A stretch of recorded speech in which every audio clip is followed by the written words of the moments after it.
سمجھیے کہ واقعہ یہ ہے کہ اگر آپ مجھ سے پوچھیں سب سے بڑا صدمہ جو مجھے ہے، سب سے بڑا صدمہ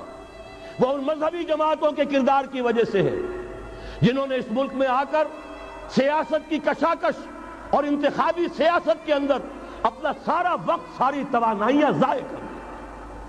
کچھ حاصل نہیں ہوا، گھٹی میں ایسا پڑ گیا ہے، کچھ چسکے ایسے لگ گئے ہیں، کچھ وی آئی پی ٹریٹمنٹ۔ میں نے بھی 2 مہینے مزہ چکھا، اس لیے جانتا ہوں اللہ تعالیٰ جو ہے اس طرح کے تجربات کرا دیتا ہے، ورنہ کیسے اندازہ ہو۔ وی آئی پی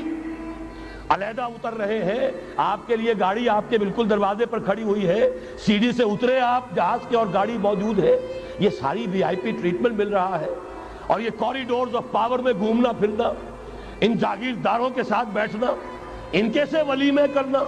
ان کے سے ٹھاٹ، ظاہر بات ہے ان کے ولیموں میں جائیں گے تو انہیں بھی بلائیں گے، ویسے ہی کرنے پڑیں گے، پھر لاکھوں کروڑوں آپ بھی خرچ کریں گے۔ یہ ساری لعنتیں جو آئی ہیں مذہبی جماعتوں کے اندر، یہ صرف اس انتخابی سیاست کی وجہ سے۔ میں بڑے صدمے سے عرض کر رہا ہوں، واقعہ یہ ہے میرے نزدیک اس ملک میں اسلام کے نہ آنے کا پہلا مجرم مسلم لیگ نہیں ہے، پہلی مجرم وہ جماعتیں ہیں جنہوں نے اپنا سارا وقت انتخابی سیاست میں اور اقتدار کی کشاکش میں صرف کر دیا۔